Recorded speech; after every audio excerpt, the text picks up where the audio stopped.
안녕하세요. 오늘의 데일리 뉴스레터에 오신 것을 환영합니다. 최근 러시아 외무부 안드레이 루덴코 외무차관의 면담 내용이 공개되면서 전 세계가 발칵 뒤집혔습니다.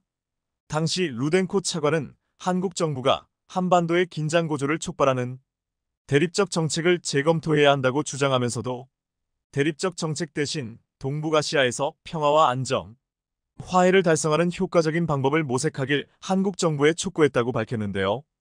특히 한국과 러시아가 수십 년간 쌓아온 건설적 협력의 산물이 파괴된 것은 전적으로 한국 탓이며 우크라이나에 무기를 지원하겠다는 발표는 양국 간 돌이킬 수 없는 강을 건널 행위라고 비판했습니다. 언뜻 보면 외교 관계에서 통상적으로 주고받을 대화로 보였지만 그도 그럴 것이 지난주 러시아 외무부의 자하로바 대변인은 브리핑을 통해 한국이 우크라이나에 살상 무기를 제공한다면 치명적인 결과를 맛보게 될 수 있고 전면전에 준하는 위기감을 고조시킬 것이라는 등 협박 가득한 어조를 구사한 바 있습니다. 이는 최근 미국 정부가 우크라이나 무기 지원 문제를 전격 재검토한다는 한국 정부의 입장에 관해 한국의 독자적인 주권적 조치임을 강조하면서 촉발됐는데요. 당시 매튜 밀러 미 국무부 대변인은 브리핑에서 러시아의 침략에 맞서 싸우는 우크라이나에 대한 어떠한 지원도 환영한다며 그것이 살상무기 지원이든 아니든 본질적으로 한국의 결정에 달려있다고 답하기도 했습니다. 한 발 더 나아가 미국은 인도태평양 지역에서 새로운 북러 조약으로 인한 위협이 고조될 경우 미군 태세를 강화할 수도 있다고 시사했고 존 커비 백악관 국가안보소통 보좌관도 한국, 일본과의 삼국 공조, 필리핀과의 협력은 물론 영국, 호주와의 안보동맹인 오커스 등을 통한 동맹 강화로 대응하겠다고 말했습니다. 재밌는 건 러시아는 이때까지만 해도 한국이 정말로 살상 무기를 제공하리라곤 상상조차 못했던 것으로 보이는데요. 러시아 스푸트니크 통신에 따르면 현재 한국은 북한과의 긴장 고조가 어느 때보다 극심한 상태에서 우크라이나에 대한 무기 지원 문제를 재검토하겠다는 건 무리가 따를 수밖에 없다고 해석했습니다.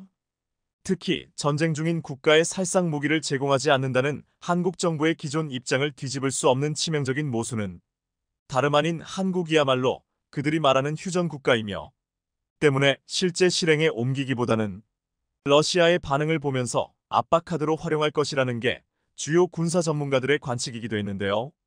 다만 한국이 구체적으로 어떻게 할지는 러시아 쪽에서 차차 아는 게 흥미진진하지 않겠는가라는 부분에서 뒷맛이 개운치 않다는 반응이 있었는데 한국은 실제 전쟁을 치른 지 70년이 넘는 긴 시간이 흘렀다는 점 그리고 한국 무기의 화력이 세간에 알려진 것보다 약하다는 러시아 내 평가와 맞물려 당시 러시아 국방부 내 누구도 한국의 경고를 귀담아 듣지 않는 모양새였습니다. 하지만 지난 25일 북한이 6번째 오물풍선을 날린 뒤 벌어진 한국의 대규모 반격 훈련에서 러시아는 자신들이 큰 착각을 했다는 걸 깨닫고 맙니다. 인천 옹진군 대연평도 이곳은 북한과 지척인 서북 도서의 가장 최전선이라 불리는 곳 중 하나인데요. 때문에 그만큼 유사시 화력을 집중할 수 있도록 다채로운 한국 무기가 배치되었는데 이날 훈련은 해병대의 K9 자주포가 바다를 향해 일제히 불을 뿜으면서 시작됐습니다. 이는 지난 정부 초기인 2017년 8월 이후 처음이자 약 7년 만에 실시된 것으로 앞서 2018년 체결된 9.19 남북 군사합의에 따라 채워진 해상사격 금지 쪽세가 완전히 풀린 것이기도 했는데요. 앞서 정부는 오물풍선 테러 등 북한의 도발이 수위를 넘자 이에 맞서 4일 9.19 합의 효력을 전면 중지시켰고 그 22일 만인 이날 서북도서 실사격 훈련을 실시했습니다. 그런데도 24일과 25일 밤 이틀 연속으로 오물풍선을 날린 데 이어 미사일까지 발사하는 등 노골적으로 긴장 수위를 끌어올리자 결국 해병대는 26일 오후 백령도 연평도에서 K9 자주포와 천무 다연장 로켓, 스파이크 대전차 미사일 등을 총출동시키며 대규모 해상 실사격 훈련을 강행하기에 이릅니다. 이번 훈련은 대략 1시간에 걸쳐 총 290여 발을 쐈다고 해병대는 전했습니다. K9 자주포와 천무는 해상 특정 구역을, 스파이크는 해상에 띄어둔 모의 표적을 겨냥해 각각 사격하는 방식으로 진행됐는데요. 문제는 백령도와 연평도는 북한 해안과 짧게는 수KM밖에 떨어져 있지 않다 보니 북한에서 관찰하는 데이터는 그대로 러시아에 전송될 수밖에 없었습니다. 그런데 한국이 공개한 육군의 화력은 북러가 알고 있는 수준을 아득히 뛰어넘는 것이었습니다. 사격 개시 명령이 떨어지자 해병대의 K9 자주포 6문이 고막을 찢는 포성을 울리며 일제히 바다를 향해 불기둥을 뿜었고, 잠시 뒤 북한군 장사정포를 잡는 킬러인 천무 다연장 로켓도 굉음과 함께 20여 발의 로켓과 5발의 대구경 유도탄을 인근 해상으로 연속 발사했는데요. 이어 스파이크 대전차 미사일도 가세했고, 목표 해상구역에 정확히 떨어지는 포탄들이 레이더에 실시간으로 포착되자 유도 무기가 없다고 믿었던 북러 양국은 잔뜩 긴장한 듯한 모습이었습니다. 실제로 이날 훈련은 서북 도서와 서해 북방한 개선 일대에서 북한군이 기습 포격하는 상황을 가정해 도발 원점 및 지휘 세력을 K9 자주포와 천무로 괴멸시키는 내용으로 진행됐다고 하는데요. 구형조차 최대 사거리가 40km에 달하는 K9이 만약 황해도 내륙의 북한군을 겨냥한다면 장사정포와 사군단 지휘부에 즉시 치명타를 줄 수 있습니다. 특히 실시간 정밀 타격이 가능한 사격 통제 장치를 갖춘 발사관에서 다양한 구경의 유도탄을 동시다발로 쓸 수 있는 천무는 그야말로 공포의 존재였습니다. 300여 개의 자탄으로 이뤄진 분산 유도탄을 쏘면 최대 80km 떨어진 축구장 3배 면적을 초토화할 수 있기 때문에 북한의 위협에 맞선 화력전을 위한 핵심 무기로 불리는 이유였죠. 무엇보다 스파이크 대전차 미사일을 처음 본 러시아는 이를 해안포 킬러라 지칭하며 대단히 우려하는 평가를 내놨습니다. 차량에 장착된 발사관에서 발사된 뒤 적외선 유도로 서해 내륙기지의 갱도 속 북한군 해안포를 한치의 오차 없이 파괴할 수 있으며, 이는 지하화된 땅굴을 적극 이용한다 해도 북한군의 치명타를 안겨줄 수 있는데요. 무엇보다 해병대 측이 정례적으로 해상 사격 훈련으로 응징태세를 완비할 것이라 공언했으니 이날 한반도 동부 지역 상공에선 한미공군의 대대급 연합 공중훈련인 쌍매훈련도 함께 진행됐는데요. 참고로 세계 최강 전투기이자 미국의 핵심 전략 자산으로 평가되는 F-22가 쌍매훈련에 참가한 건 이번이 처음이라고 공군 측은 전했습니다.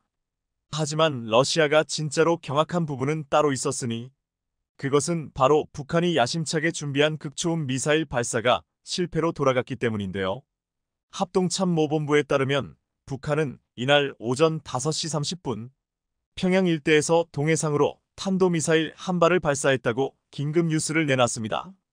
이번 미사일은 함경북도 앞바다의 무인도 방향으로 250km가량을 비행했고, 날아가던 중 갑자기 공중에서 폭발해 강원도 원산 앞바다에 낙하했는데요.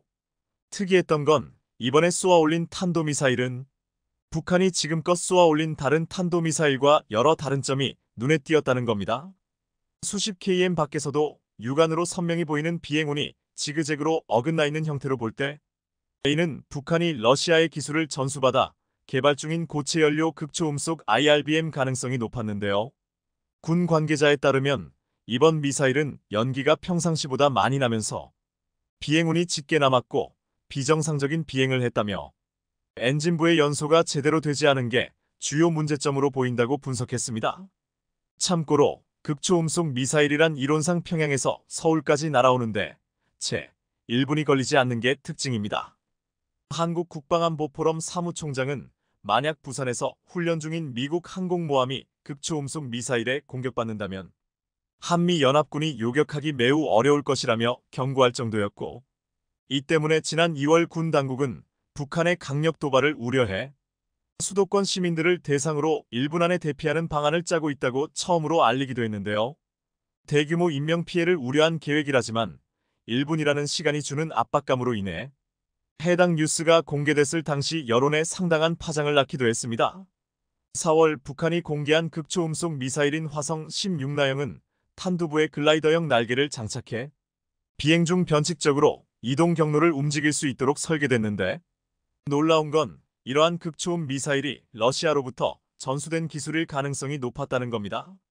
한미동맹에 대항할 핵심적인 무기였던 만큼 북한은 이를 반드시 발사에 성공해야 했는데요.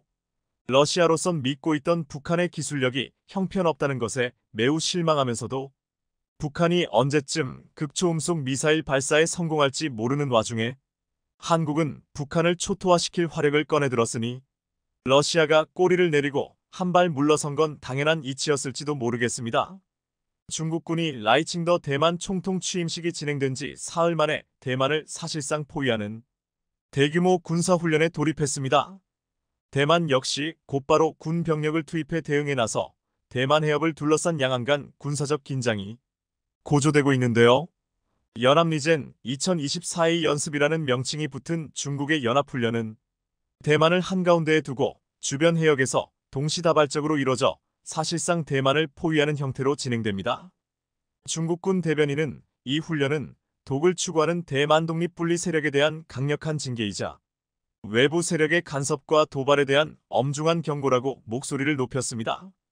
또한 중국 외교부 대변인은 브리핑에서 대만 독립은 죽음의 길이라며 동부정부의 훈련은 국가 주권과 영토, 완전성을 수호하고 대만 독립분열 세력의 독립도모 행동을 강력히 응징하며 외부 세력의 간섭과 도발에 엄중한 경고를 준 것이라고 말했습니다. 그런데 네티즌들은 중국이 말은 이렇게 세게 하면서 실제로 중국군이 대만 침공을 대비해 훈련하는 영상을 보면 보여주는 게 아무것도 없다고 말합니다.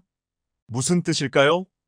반면 마치 전쟁 난 듯한 한국의 육해공 연합훈련 영상이 공개되자 한국이 만든 이 요격 미사일 체계에 안팎의 시선이 모아졌습니다. 중국이 대만 주변을 포위하는 대규모 군사훈련에 나선 것은 라이 당시 대만 부총통이 미국을 방문했던 지난해 8월 이후 약 9개월 만입니다.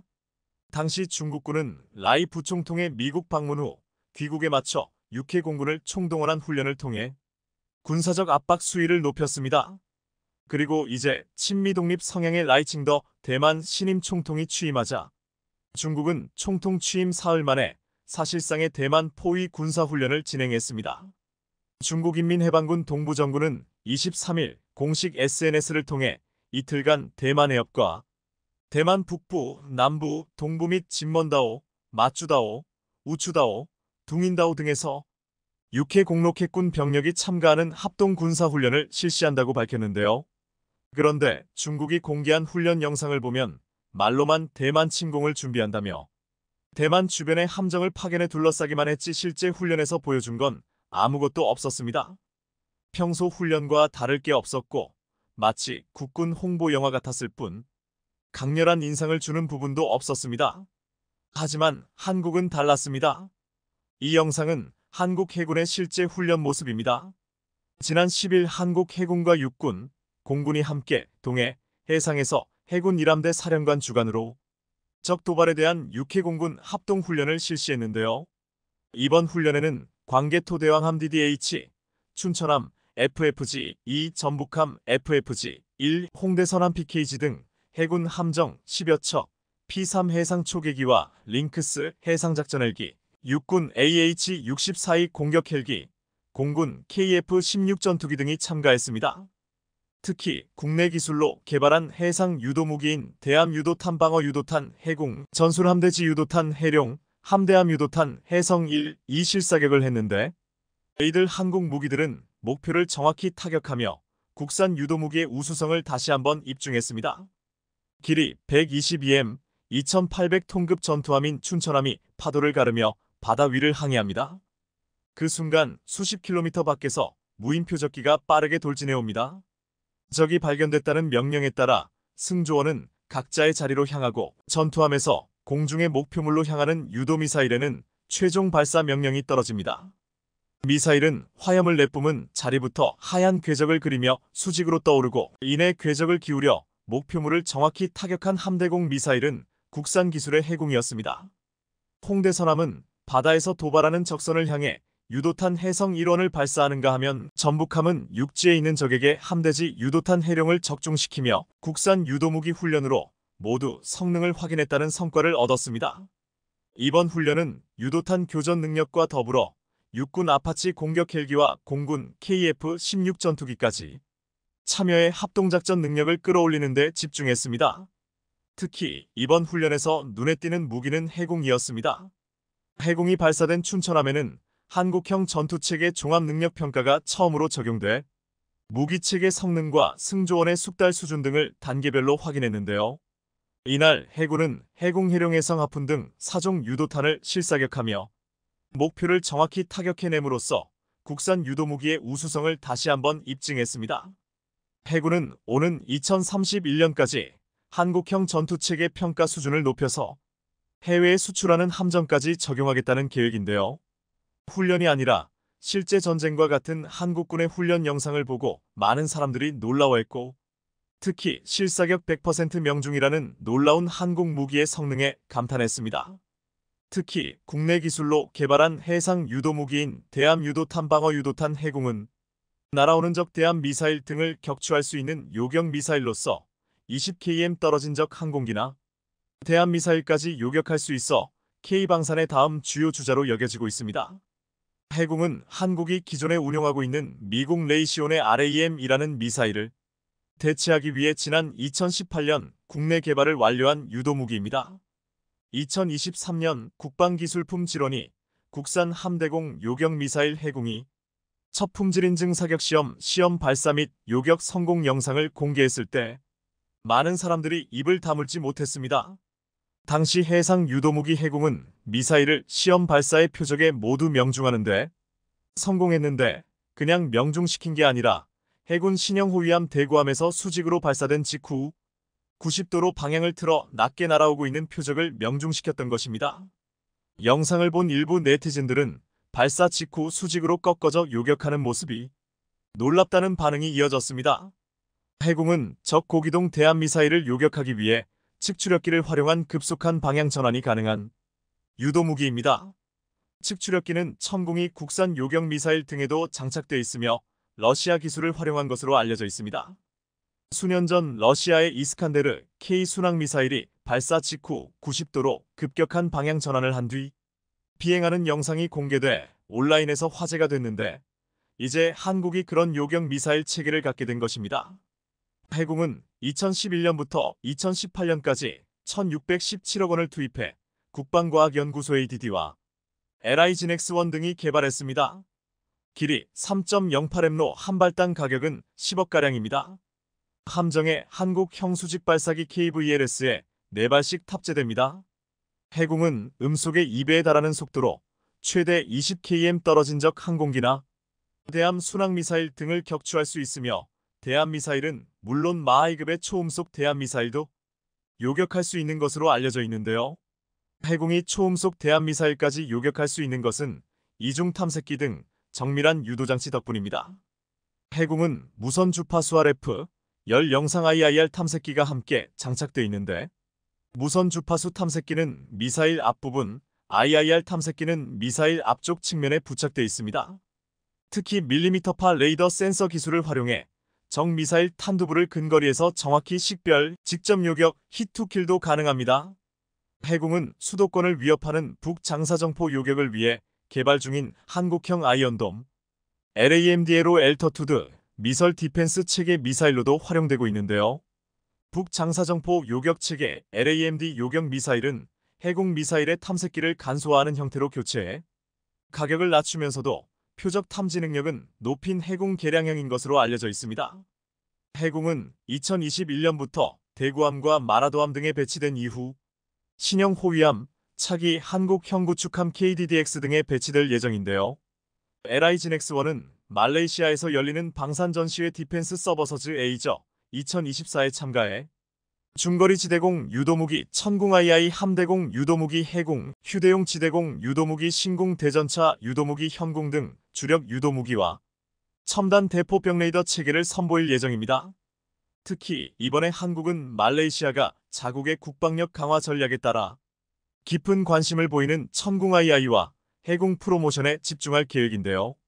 천궁 II는 아랍에미리트, 사우디아라비아 등 중동 주요국에 연이어 수출되며 가격 대비 우수한 성능을 검증받은 바 있고 해공은 현재 말레이시아를 비롯해 방글라데시, 싱가포르에 수출을 추진 중입니다. 특히 말레이시아의 경우 작년에 함정 장착 가능성에 대해 검토를 마쳤습니다. 경쟁 상대는 티르키예인데요. 한국 해공이 유도무기의 정확성 등 기술 수준에서 티르키예보다 우위에 있고 아시아에서 실전 운용 경험도 있기 때문에 한국이 비교 우위를 가지고 있다고 평가됩니다. 미중 패권 경쟁으로 인해 나락으로 떨어지고 있는 중국이 최근 군사 분야에서도 침울한 분위기를 내비치고 있어 무슨 이유인지 궁금증이 커지고 있습니다. 사실 중국은 어느 누구보다 군함 건조에 열을 올리며 엄청난 자본을 투입하고 있었지만 최근 중국의 강력한 전략 무기로 꼽히던 핵잠수함이 서해 인근에서 침몰했다는 이야기가 전해지며 충격을 안겨줬는데요. 그런데 여기에 더해 한국의 스텔스 잠수함 신기술이 공개되면서 성능이 핵잠수함급이라는 사실이 밝혀지자 중국이 크게 경악했다고 합니다. 반면에 이번에 침몰된 것으로 보이는 중국의 핵잠은 현재 인양 위기에 내몰리며 망신을 당하기 일보 직전이라고 하는데 얼마 전 세계 방산업계를 떠들썩하게 만들었던 한 사건이 있었습니다. 바로 중국 해군의 핵잠이 폭발을 일으켜 침몰해 당시 탑승해 있던 승무원들과 함께 돌연 사라졌다는 소식이었는데요. 하지만 이에 대해 중국 국방부는 루머에 불과하다고 일축하면서 사태가 마무리되는 듯했으나 중국이 발뺌했던 것과 달리 침몰 사고가 의심되는 93B형 핵잠수함의 인양 작업이 최근 이뤄지고 있다는 이야기가 암암리에 퍼지고 있었습니다. 방산업계에 따르면 최근 중국 잠수함 침몰 의혹이 제기된 해역 일대를 미군과 캐나다 해군이 정찰에 나서며 인양 작업을 준비하는 듯한 모습이 포착됐습니다. 이를 위해 미군 기상 정찰기와 캐나다 해군 대잠 호위함이 투입됐으며 루이지애나에 모항을 두며 미 연안에서 활동하던 미 해군 해양조사함 오션 인터벤션함까지 돌연 나타난 모습이 확인되기도 했습니다. 오션 인터벤션함은 특수목적 함정으로 중국 핵잠 침몰 의혹이 있었던 8월 말 갑자기 일본 해역 근처에서 포착되더니 9월엔 일본 사세보 해군기지에서 기항한 뒤 곧바로 동중국해로 향했습니다. 그런데 출항 당시 오션 인터벤션함에는 컨테이너들이 다수 적재돼 있던 게 포착되면서 동중국해에서 어떤 임무를 수행하기 위한 것이 아니냐는 추측을 불러일으켰는데요. 사실 오션 인터벤션함은 배수량 5,000톤의 대형 해양조사선으로 다른 조사선들과 달리 대형 크레인을 갖추고 있어 심에서 물체를 건져 올릴 수 있는 데다 해저 정찰은 물론 고성능 다중소나 시스템을 통해 수중 물체를 면밀히 파악할 수 있습니다. 여기에 더해 최근 미국은 오션 인터벤션함의 활동을 지원하기 위해 두 척의 공격 원잠도 동중국해에 투입할 것으로 보이는 등 심상치 않은 분위기가 감지되고 있는 상황입니다. 이번에 미군이 투입할 두 척의 공격 원잠 가운데 토피캄은 하이백강이 적용돼 깊은 심도에서 작전을 수행할 수 있는 것으로 전해집니다.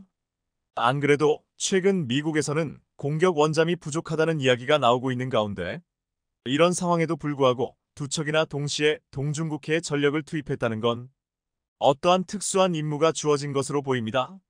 이 같은 상황에 다수의 방산 전문가들은 중국이 그토록 부인했던 핵잠 침몰 사고가 실제로 발생했으며 이런 이유로 미국이 중국 핵잠을 인양하기 위해 동중국해에 전력을 투입했다고 보고 있는데요. 그것도 그럴 것이 중국에서도 잠수함 폭발 의혹이 있었을 당시 그 이후에도 줄곧 아니다라고 말로만 부인하고 사실 객관적인 자료는 현재까지 단 하나도 공개하지 않았습니다. 더군다나 칭다오 창정 15호 잠수함 부두에 93형 핵잠이 포착되고 있지만 두 척이 아닌 한 척만 모습을 드러내는 등 동시에 계류하고 있는 자료를 공개하지 않고 있는데요. 만약 핵잠 침몰이 사실이 아니었더라면 중국은 진작에 해당 자료를 대대적으로 공개하며 지금과 같은 의심의 상황을 만들지 않았을 것으로 보입니다. 특히나 이번에 미군이 침몰한 중국 핵잠을 인양한다면 중국에게는 씻을 수 없는 엄청난 망신을 당할 것으로 보이며 이를 통해 중국의 잠수함 자막 능력이 얼마나 최악의 상황인지 현실이 적나라하게 드러날 것으로 보입니다. 그런데 이런 상황에 한국 잠수함과 중국의 잠수함이 크게 비교되고 있다고 하는데요. 사실 애초에 세계 방산 업계에서는 이런저런 객관적인 근거가 없었더라도 중국 잠수함이 실제로 침몰했을 가능성을 높게 봤었습니다. 그것도 그럴 것이 예전부터 중국 잠수함이 결함이 너무 많기로 유명했기 때문입니다. 여기에 더해 중국 잠수함은 성능에 비해 가격이 터무니없이 비싸 가성비도 최악인데다 소리도 커 경운기라는 별명이 붙었을 정도로 여러모로 평가가 좋지 않습니다. 특히나 잠수함은 스크루 등에서 나오는 소음으로 탐지되기 때문에 소음이 크면 치명적인데 중국 잠수함은 이런 기본적인 조건조차 갖추지 않았습니다. 예를 들어 재래식 잠수함의 대표로 꼽히는 독일제 209급은 재래식 잠수함 가운데서도 조용한 것으로 정평이 나 있는데 소음이 10만 110dB 수준입니다. 3000T급 국산 잠수함인 도산 안창호급은 이와 비슷하거나 약간 작은 것으로 알려져 있지만 이와는 달리 중국은 잠수함은 처참한 수준입니다. 실제로 구형 핵추진 잠수함인 중국의 한급 공격용 잠수함은 소음이 이보다 3040dB가량 큰 140dB에 달해 수중경운기라는 별명을 얻을 정도입니다. 일반적으로 핵추진 잠수함에는 터빈의 고주파와 원자로 냉각장치, 감속기어 소음 등 재래식 잠수함에는 없는 소음이 있는데 기술적으로 이런 문제들을 해결하고 있지만 중국은 그렇지 못하고 있는 겁니다. 실제로 기술 발전으로 신형 핵추진 잠수함은 소음이 재래식 잠수함과 비슷한 수준으로 낮아졌다는 게 방산 전문가들의 평가입니다. 반면에 한국 잠수함은 소음을 완벽 차단하는 등 중국 잠수함과는 전혀 딴판인데요.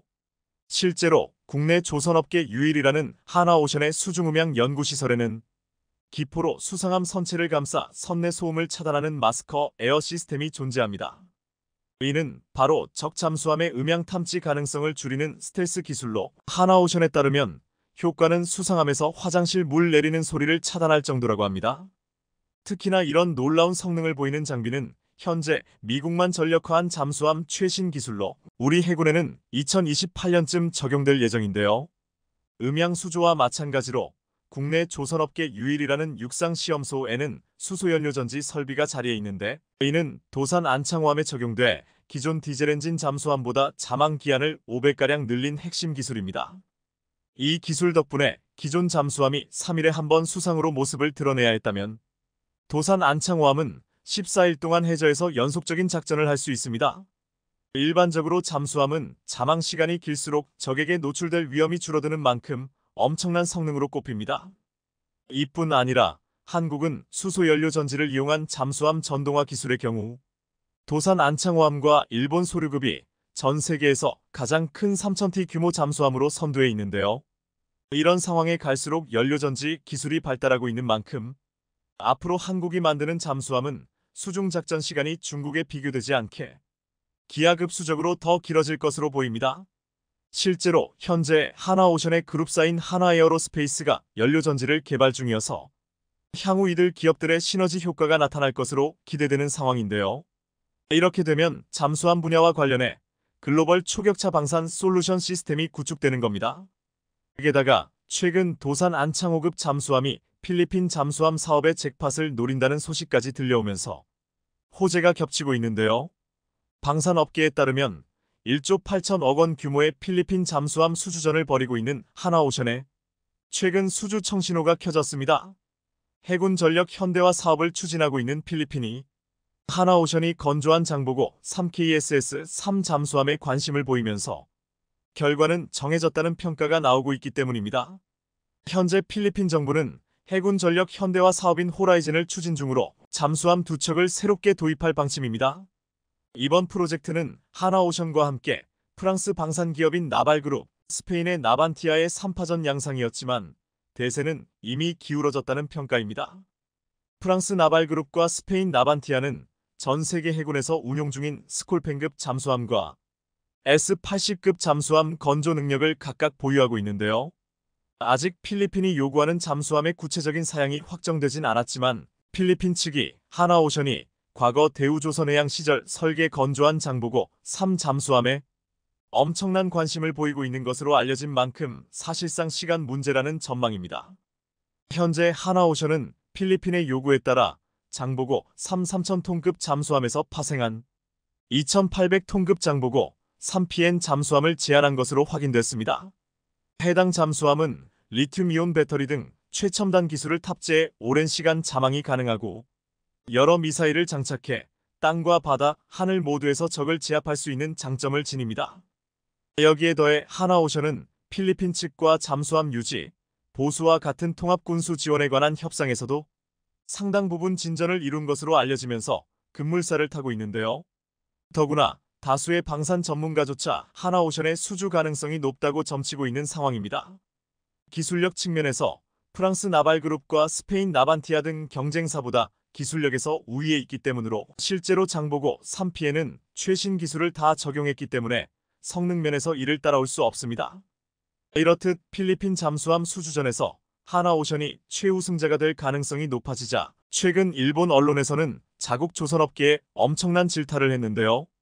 얼마 전 일본의 한 군사 전문지 항공만능론지 F는 일본이 해외 방산 시장에서 관심을 끌 수 있는 건 잠수함 시장이 유일하지만 적극적인 액션을 취하지 않았다며 도전하지 않으면 아무것도 시작되지 않는다고 비판했습니다.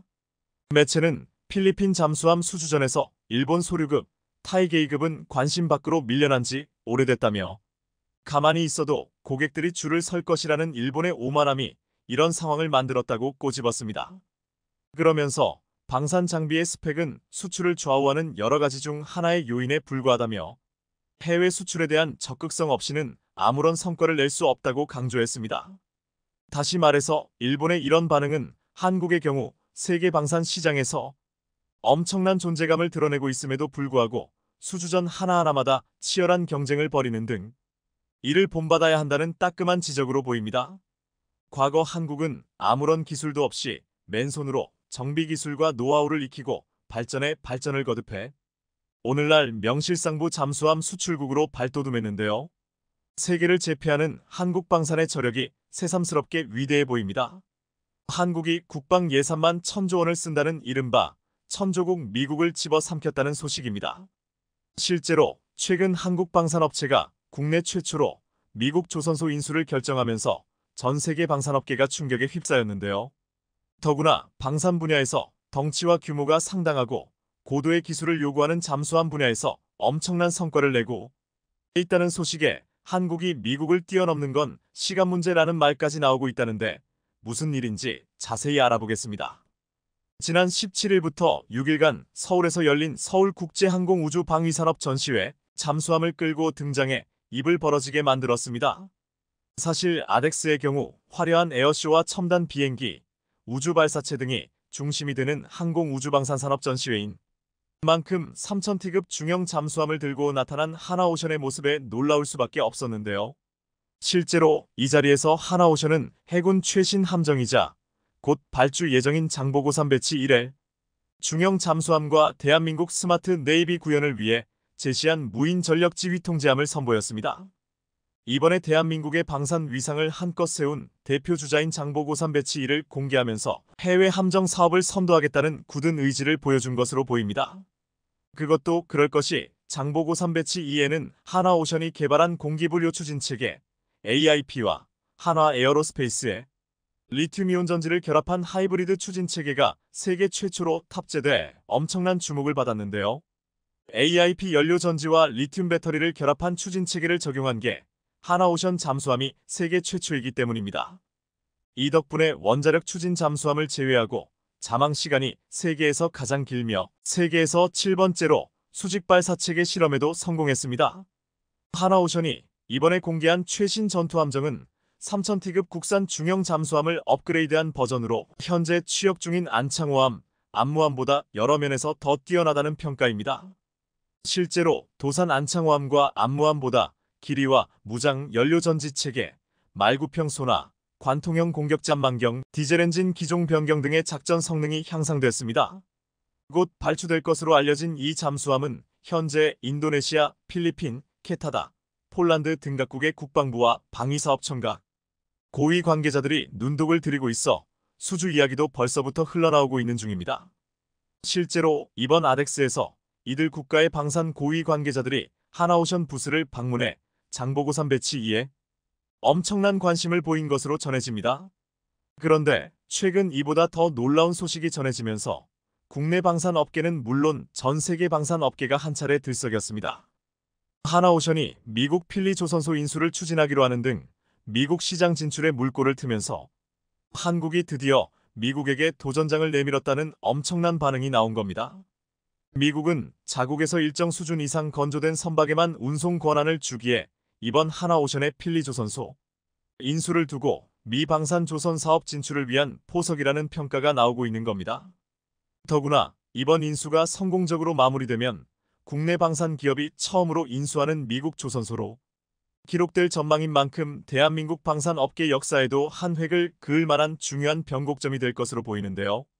방산업계에 따르면 얼마 전 하나오션은 필라델피아 소재 필리조선소에 인수를 위한 실사단을 파견했으며 실사단 파견 이전부터 인수를 위한 사전 조율을 진행해 온 것으로 전해졌습니다.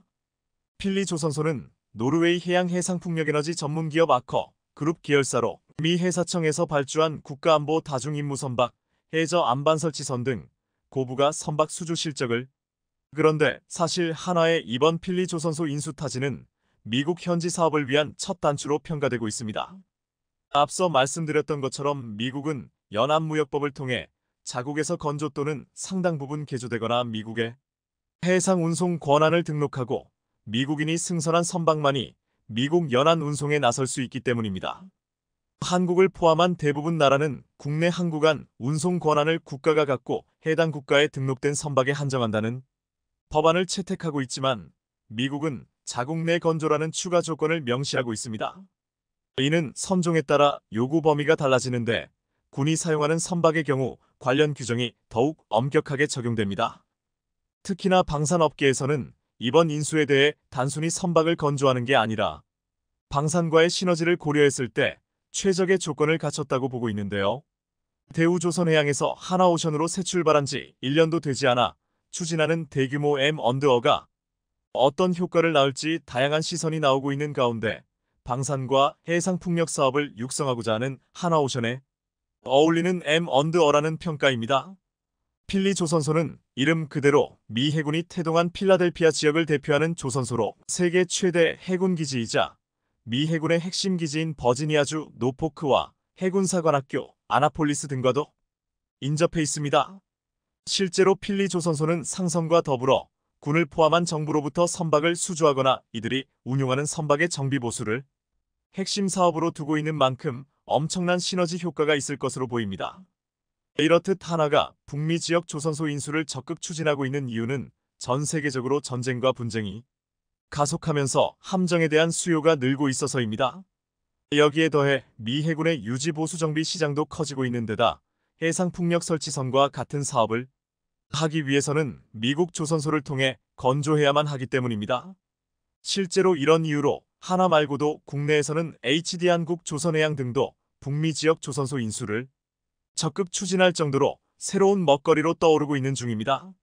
한화의 경우 필리조선소 인수를 위한 자금 확보 방안을 차근차근 마련하면서 한화에 따르면 필리조선소 M&A 인수 자금은 유상증자를 통해 조달될 전망으로 이를 위해 다음 달 하나오션은 2조 원 규모의 유상증자를 실시할 것으로 보입니다. 이런 분위기에 그동안 우려스러웠던 하나오션의 재정이 이제 적자를 탈출하며 좋아지고 있는데요. 조선업계에 따르면 하나오션은 이달 말 3분기 실적을 발표할 예정으로 2020년 4분기 이후 3년 만에 혹자 전환에 성공할 것으로 보입니다. 현재 업계 내에서는 조선업 슈퍼사이클과 함께 하나오션이 경영 정상화에 속도를 낼 것으로 보고 있는데 실제로 하반기 카타르의 운반선 대량 발주가 예정돼 있는 데다 다음 달 유상증자까지 남아있는 상태입니다. 방위 산업이 여느 때보다 주목받고 있는 만큼 하나오션 역시 초격차 방산 기업으로 성장하겠다는 자신감 아래 거세지고 있는 모습인데요. 조선업계에서는 최근 지정학적 불안이 커지면서 글로벌 함정시장 규모가 향후 10년간 누적 기준 1320조 원에 이를 것으로 전망하고 있습니다. 여기에 더해 국내에서도 크고 작은 발주가 잇따를 예정이라 실적 호조세가 꾸준히 이어질 것으로 보입니다. 실제로 방사청은 오는 2030년까지 6,000톤급 미니 이지스함을 국산화하는 차세대 한국형 구축함 KDDX 사업자 선정을 내년에 진행할 예정으로 총 6척의 수주 금액은 7조 8천억 원에 달합니다. 하나오션은 이 사업을 따내기 위해 1,000억 원을 들여 수상함 2척을 동시 건조할 수 있는 실내 탑재 공장 신축을 진행한다는 계획으로 수주 가능성이 큰 상황입니다. 특히나 최근엔 하나오션이 폴란드, 필리핀에 이어 60조 원대 캐나다 잠수함 사업에 입찰 참여를 공식화하면서 덩달아 기대감이 커지고 있습니다. 방산업계에 따르면 하나오션은 캐나다 잠수함 프로젝트에 가장 주목하고 있는데요. 오션은 캐나다 잘수할 프로젝트에 가장 주특하고 있는 미. 현재 캐나다 해군은 노후 잠수함 교체를 위해 추진하는 캐나다 순찰 잠수함 프로젝트를 진행 중으로 3,000톤급 잠수함 812척을 도입할 계획입니다. 사업 규모는 60조 원에 달하며 잠수함 척당 가격은 2조 원이 넘을 전망인데 올해 하반기 공고가 나와 이르면 2026년 계약자가 선정될 것으로 알려졌습니다. 캐나다는 동쪽으로 러시아, 서쪽으로는 중국 원자력 잠수함의 위협을 받고 있는 중으로 현재 퇴역을 앞둔 제재이다는 통해로 위험을 받고 재래식 잠수함 4척만 갖고 있어 신형 잠수함을 도입을 서두르고 있습니다. 캐나다가 요구하는 조건의 잠수함으로는 하나오션이 건조한 3000T급 도산 안창호함이 유력한 상황으로 도산 안창호함은 장거리 자막 및 SLBM 발사가 가능합니다. 여기에 더해 하나오션은 폴란드 군비청이 추진하는 잠수함 획득 프로그램에도 참여하고 있으며 필리핀 해군에도 장보고 3PN 잠수함으로 명명된 제안서를 제출하면서 수주전에 뛰어든 상태입니다. 이 가운데 폴란드 잠수함의 경우 최근 한국과 폴란드가 국방 협력을 크게 강화하고 있는 만큼 하나가 수주전에서 우위를 점했다는 평가가 나와 기대가 큽니다. 약 3조 원을 들여 잠수함 2척 발주를 추진하고 있는 필리핀 역시 이번 아덱스 2023에서 하나오션 부스를 들려 잠수함 건조와 운용 현황을 직접 살폈을 정도로 수주 기대감을 끌어올리고 있습니다. 이런 상황에 최근 하나오션이 무인 잠수정 에너지원으로 사용될 연료전지 시스템 개발에 나서는 등 잠수함 명가로서 이름을 톡톡히 하고 있는데요. 방산업계에 따르면 지난 4일 하나오션은 ADD가 주관하는 무인 잠수정용 에너지원 시스템 ADD가 주관하는 사업의 우선 협상 대상자로 선정돼 체계 개발에 나설 것으로 보입니다. 해당 사업은 다목적 모듈형 무인 잠수정용 수소연료전지 체계를 개발하는 것으로 하나오션은 모듈형 파워팩 시스템 기술을 개발하고 성능 검증용 시작품을 제작하게 됩니다. 여기에 더해 하나그룹의 로봇 전문 기업인 하나로보틱스가 하나오션과 함께 조선소 현장 수요에 맞는 소형 협동 로봇을 개발해 나서면서 품질과 경쟁력을 끌어올린다는 방침인데요. 최근 선박 제조 현장에 로봇 도입을 늘리고 있는 만큼 소형 협동 로봇을 개발해 용접 작업을 자동화함으로써 인력난 해소는 물론 생산성 향상에 크게 기여할 거라는 겁니다. 세계 최강의 디젤 추진 잠수함을 개발한 기술력을 바탕으로 앞으로도 우리나라 국방 전력의 핵심이 되길 응원하겠습니다. 시청해주셔서 감사합니다.